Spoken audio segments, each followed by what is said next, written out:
Thanks very much, Ian and Tyra, for the invitation to come here. It's great, and after listening to all the other presentations, perhaps I can already go home. But I think the other part of my talk, which is about making business sense for sustainability, is linked to having innovation as a driver, sustainability as a driver for innovation. A little bit about ourselves to begin with, and I'm going to talk about us, what is sustainability, a bit of the background to our collaboration with ISD, and if you are an ISD company being assisted with them or have an R&D with them, what that means to you and how you can interact with us, and then a bit about the innovation. The Welsh Institute for Natural Resources at Bangor University has 3 grand challenges that we're addressing. Food security, some of our colleagues in the Centre for Advanced Research in Agricultural Development take care of that. BC specialises in developing alternative materials to reduce the global warming impact. So any designers who are looking for alternative materials, please do contact us. And then SBBS, which Ian mentioned, is working with institutions and businesses to think differently and to embrace change as an opportunity, not a threat. Ian did mention that some people are still quite hostile to the idea of sustainability as something that's, oh, do we have to? And I hope by the end of this presentation, that won't be the case. I should say a word about SBBS. When we started collaborating with Ian, we weren't part of WISE Network. That hadn't yet been funded by the Welsh European Funding Office. But now we are part of a 3-university project called WISE Network. And I have got colleagues here with me who are going to be doing a workshop this afternoon. There's Yvonne and Jan from Swansea University, Joe and Rebecca from Bangor, but it's Aberystwyth, Swansea and Bangor. And it's a way for all of you businesses to easily access what's in Bangor, what's in Swansea. And Jan and Yvonne are very much a part of the SBBS team developing on sustainability. A bit about Bangor University itself. Ian mentioned about Trinity St David's.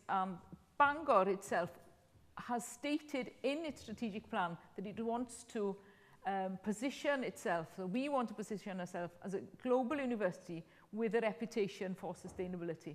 And what we're trying to do across the campus is to bring sustainability to life.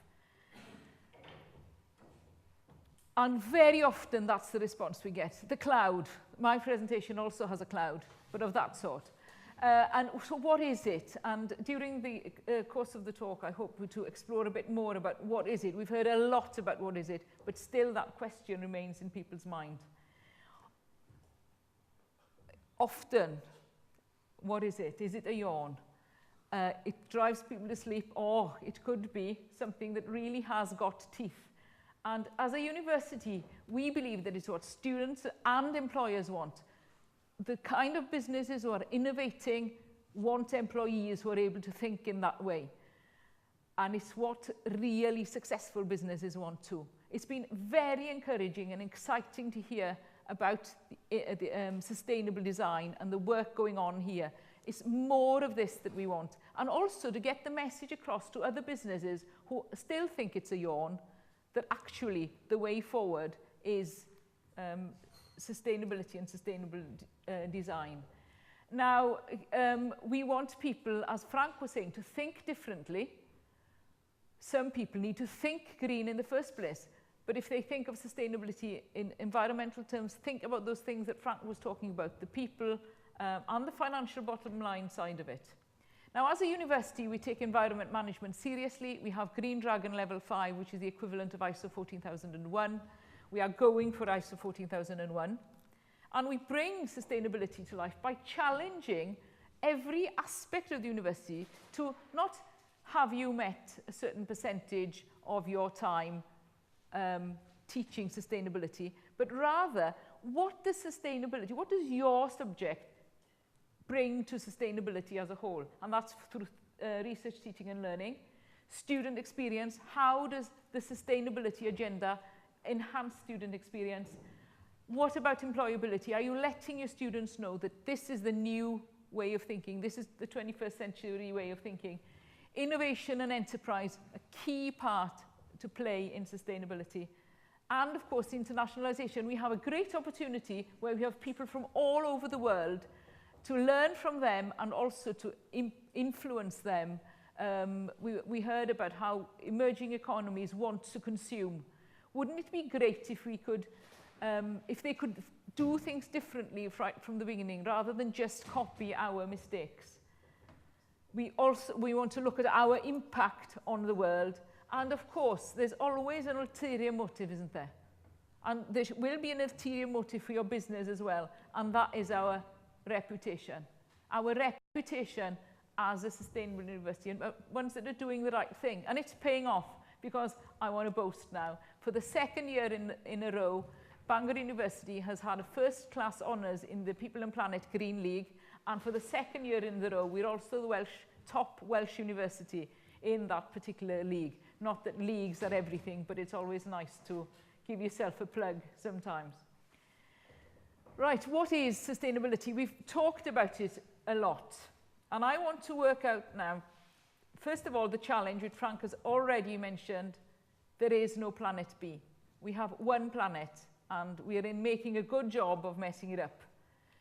We heard that we are consuming at a rate that's unsustainable, and I find this quite shocking, that if everybody consumed the resources of the planet at the same rate as we're consuming, then we'd need 3 planets. And the Earth just isn't having enough time to regenerate and to build back its natural capital. And that is quite scary. But going back to that bubble appearing above everybody's face, what does it really all mean? And because you've been sitting for quite a long time, I want to know how your brains are working. Have they gone to sleep? And what sort of brain have you got? And if I put this word up here now, how many of you see a picture? I don't want a word association now, but I imagine loads of people, I've seen plenty of pictures anyway. So imagine that a lot of you have a picture in your head of a chair. What sort of a chair? Can you see a chair? Yeah. What sort of a chair? It's one of those nice black leather chairs, designed long ago with steel frame. Sounds like the kind of one you'd like to be sitting in now. Anybody else with a chair? What sort of? Wooden rocking chair. Oh, right. Anybody else? No chairs? I see a little wooden, a school chair, little wooden, that's the kind of one I saw too. But you could have said all sorts of chairs, but you could also have said a chair of a meeting. Now then, what about orange? What kind of image comes to your head if you see orange? By the way, there are some people who don't see images, they just hear words. Is there anybody in this room just hear a word? Or there are other types of people who don't know what I'm talking about. Now that kind of person, can't read Tolkien. You know, when you're reading through Mordor, you can't imagine. It's just like, what? So, that's all right. It's just another way of another sort of thinking. But I don't think there's anybody like that here. Not designers, I don't think. Right, orange. What sort of picture comes to your mind? Fruit, right? Anybody else? Oh, does everybody see a fruit in this room? The future's bright, the future's orange, but they've moved now, haven't they? They're some blue colour. Anybody else? Sunset. Say again? Sunset. Sunset, oh, that's nice. Dutch football team, or the coronation of the new king, yeah, that's one. Anyway, there we go. Colour, football, Blackpool, whatever. Now, what about infinity? Getting a bit more complicated now. What kind of picture do you have of that? A car, right. Anybody else? I'm at a room full of scientists usually go. Anything else? Oh, from here to infinity and beyond. Deep space. There we go. There's lots. Fields of sunflowers, disappearing, a line that never ends. Absolutely. Now, what about sustainability? Say again? Frank, yes. I'll have to have a picture of Frank in my presentation, I think, for the next time. Anything else? I recycling thing that you see? All right, a recycling symbol. Anybody else? Woods. Hippies. Now there's a good one. Now that opens another whole avenue of dialogue, doesn't it? But we won't go down that one. Say again? Oh, back to Frank again. Yes, thanks. Don't take it, Frank. Anyway, the point is that with all those things, we had a chair, we had an orange, we had infinity, we have sustainability. Everybody came up with their own idea of what it was. And with sustainability, it's particularly complex and difficult because it's a complex topic anyway. And that's my starting point. I think we have to acknowledge that everybody will have their own idea and we need to narrow it down and say, well, what is it really? So what does sustainable look like? We've had this of Ian, the Brundtland definition, development that meets the needs of the present without compromising the ability of future generations to meet their own needs. A more recent one by Jonathan Porritt, that sustainable development is the process of moving towards sustainability. So it is an active process of moving. But the truth is, if we were sustainable, if we really were sustainable, then every person in the world would be able to satisfy their basic needs, enjoy a better quality of life without making a mess of the only planet we have. And this particular vision of sustainability has three stools, which we've heard about anyway. People, planet, profit. And for a business, you cannot forget the profit element because that's why businesses are there. And in any case, you can't just say we'll have it because somebody's got to pay for it. So there is that three-legged stool. And we need to strike a balance as a business, as a university, as individuals, as families. Strike a balance between people, planet, and just making money.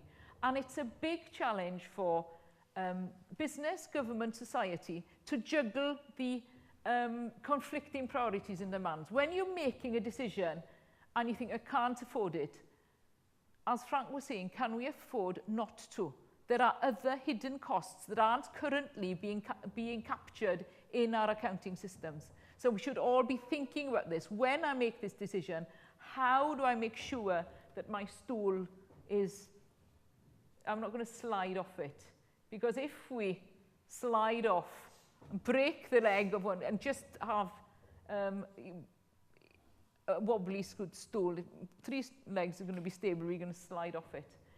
Sometimes it's easier to think about what's not sustainable. And some of these are unsustainable things. Cheap oil. Okay, we've got fracking now. How is that going to impact everything? Is it going to solve everything? Wars everywhere. Every time you turn the news on, there's something. The people who have and the people who have not, and because we have technology, the people who have not are now able to see what they're missing out on. It's going to cause a lot of conflicts. Water shortages, failed crops, health issues. People in some places are dying for lack of clean water and very simple medicines. We've seen the rubbish in other presentations. The economic situation, inactivity, people not able to get jobs. These things are unsustainable. They're making our stool unstable. And then there's a credit crunch, antisocial behaviours, all kind of things that are easier to understand than trying to say what is sustainability sometimes. Right, are you completely confused now? Do you think, oh no, it's too much, I want to give up? See some more clouds here, this is a really good presentation. And in case you think I'm being very sexist, the women in the audience are equally confused.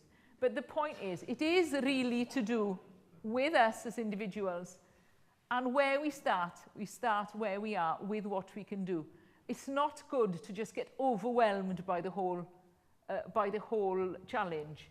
And that if enough people start, then the influence will spread out further.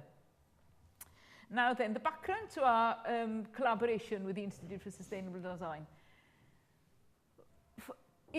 With due credit to the Welsh Government, they have a legal obligation to have sustainability as a central organising principle and to promote one planet living to remind people that we only have the resources as one planet and we should be operating within our own fair share.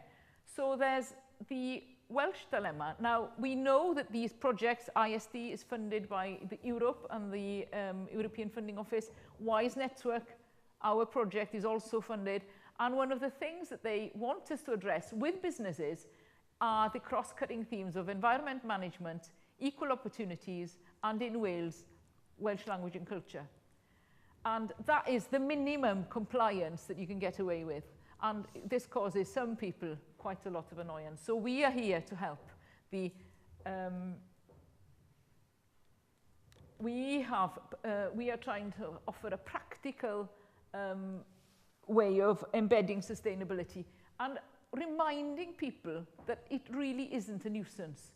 It's actually a good thing to be made to think along these lines.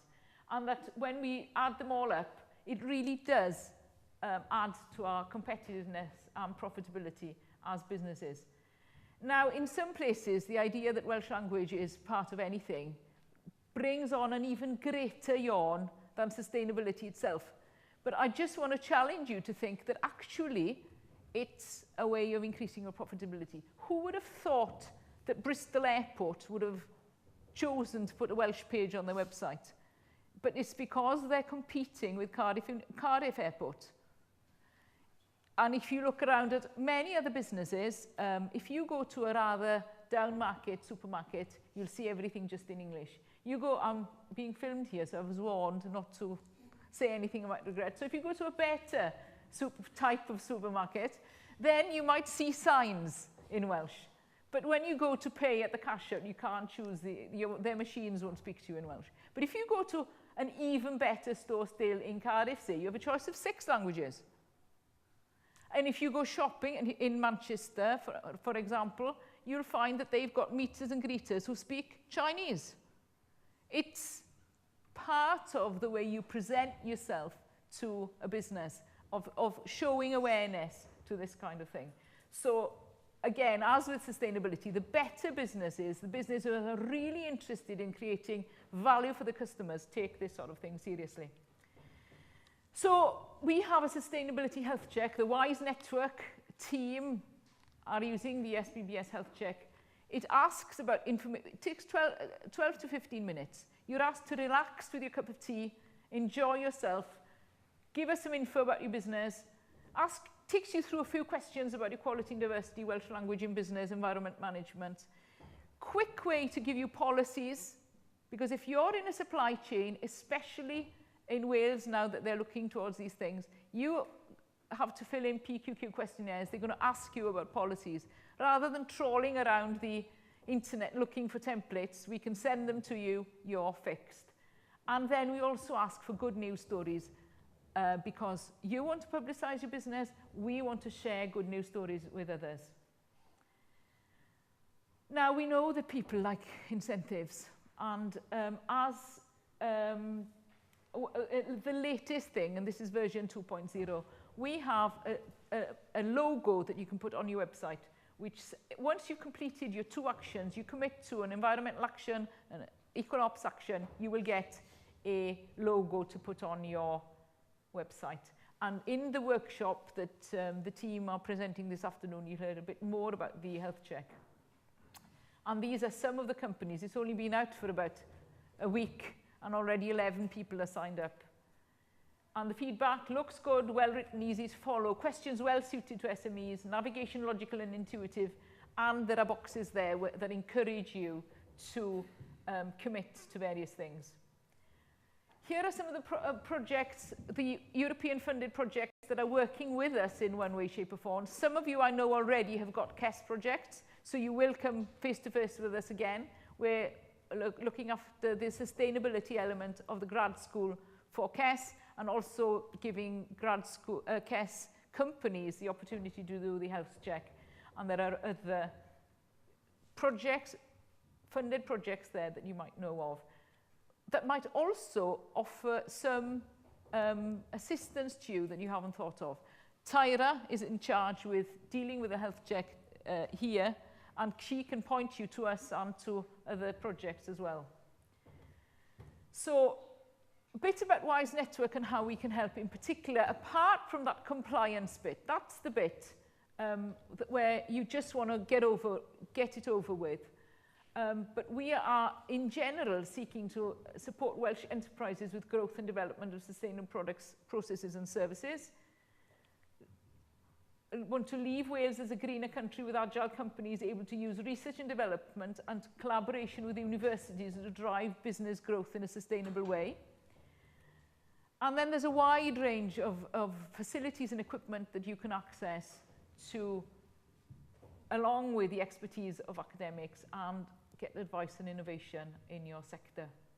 And we've got 7 themes. There's environmental remote sensing and GIS, sustainable product development, not so much the design, so it's great to be working with designers here.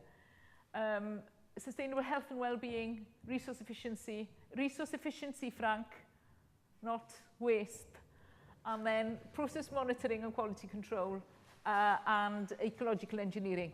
Again, Swansea, Aberystwyth and Bangor. No difference. When you come to Wise Network, you have access to the expertise in those 3. And you see at the bottom there, sustainable systems and the cross-cutting themes.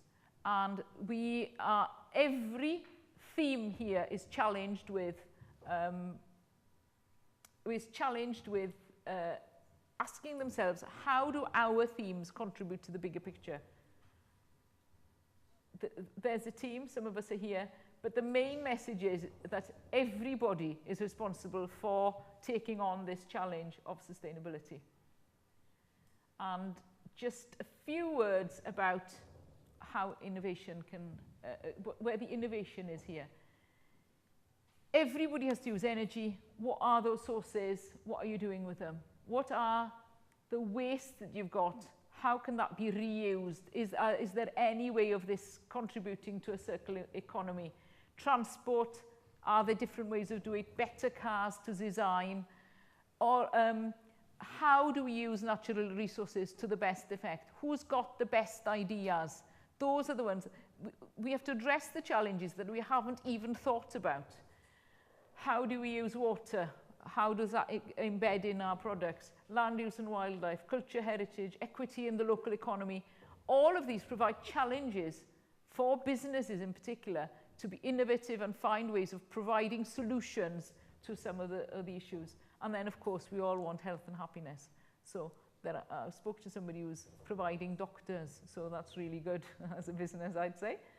And then the benefits, by thinking in this holistic way, you can save real cash, improve your business fitness, increase sales, have a stable supply chain, and making sure that your supply chain isn't hiding some horrible dark secret, as we only know too well from that disaster in Bangladesh. It isn't a good thing to have hidden things somewhere else. You will be found out. Frank mentioned Apple and some of the things that they've been found out with doing, which is, again, I'm a bit of an Apple fan as well, I'm afraid. Getting yourself a unique selling point. Like I was saying about our university, we want to be seen as offering something that's quite special, because, of course, university is as much of business as these days. Providing, getting through successful tendering processes by showing that you're taking this seriously and responsibly, reducing risk to yourself, getting some willing and hardworking staff. If you look after your community, they look after you, and you get loyalty from and repeat custom. And I just want to show you an example here. Now, has anybody got any idea what this number is? And this is an example from a business. You won't know. If you do know, it's because you're mind readers, and I want a bit of that, if you do have it. This is the amount of money, the first number was the amount of money this particular business was paying in electricity bills when he took over the business per month in 2007. And by 2011, he reduced that to £580. And if you think in the last 8 years, electricity costs have gone up by about 140%, and salaries only 20%. So this was a really good saving for this person. And all he did was to look differently at his business and see what people were doing. And the great thing for me from this story is that when I told this story in my institution, a group of staff thought, gosh, our building is not performing very well. We'll do that. We'll look differently at our building, look differently at what our staff are doing. And they unearthed incredible things about the building, even though it was a BREEAM excellent building. So you shouldn't even be taken in by things that are badged sustainable. Delve deeper, think and look. And then this is Halen Moan, a company from North Wales who is sporting our sustainable business, our sustainability logo. 5 years been working very hard on sustainability issues. It changed its packaging, change it from a carton to a pouch with a tag on top, which is now printed locally. So it saves carbon dioxide, it saves on transport costs, and they can get their pouches from the UK instead of from overseas, which isn't good news for the overseas economy, of course, but anyway. For that business, which is a well-known business, sustainability has ticked boxes. They appreciate the opportunity of working and looking at things differently. So just to finish, consider what are the people, planet, profit issues surrounding all your activities? Are there conflicts? There's bound to be. And that's the challenge. And that's what we want to make people think. We don't have all the solutions. That's been clear from this morning's messages. But we, as people who innovate, people who are designers, can help resolve them. How can we adopt the idea of we've only got one planet? And those lists of challenges like zero waste, sustainable transport, sustainable water, and so on. How can we improve our well-being by working towards trying to meet some of those? And how can we make a difference? And it really is, has been emphasized over and over again, the pressing issue of our time. Now, employees want their companies to balance commercial success with social responsibility strategies, apparently according to 75% of them, according to a survey. And across the 10 largest GDP countries, 93% of consumers say they would buy a product because of its association with a good cause. Whether they'd pay more for it is another question, and perhaps not, but at least it gives you an idea that people are starting to think along those lines. They don't want to buy product that's associated with bad news stories. Somebody who knows something, a thing or two about making business, read his book, it's a very good one. And the message there is we must learn that doing good is good for business. If businesses are purely about profit, they will not be around for long. And we do need a paradigm shift. Now, because I was coming to a design conference, I thought I'd bring my own design.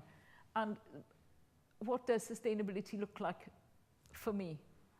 And I always think about it as a jumper. It's not a one-size-fits-all. How you think of sustainability in your context will be to fit your needs within the principles of people, planet, profit. The blue is the stuff, the compliance things that you have to get on with. Don't waste your time arguing. Get your environment stuff in place, get your policies and so on sorted. That's good management. But then let your mind free. Which part of this jumper, what colour are you? What does your expertise, what does your business contribute? How do you fit into the pattern? What is the bigger pattern? And that's what we're challenging our university. Departments, which colour are you? What are you? Do you see where you fit in next door to your partners? We heard about the collaboration with other people. Where are they? You had a little circular diagram. I've got a jumper. How is it? Where are you in it? So think along those lines. And don't ask me to bring the completed jumper in. That's been on the go for a very long time. I hope that isn't an illustration of how complex it is. But we do need a paradigm shift. And as we've heard already, we need change. But it's an exciting time. It's not boring at all, is it? when we think about the challenges, the potential for design, the potential for innovation, and the potential of, better still, working together in Wales and in the world. Diolch.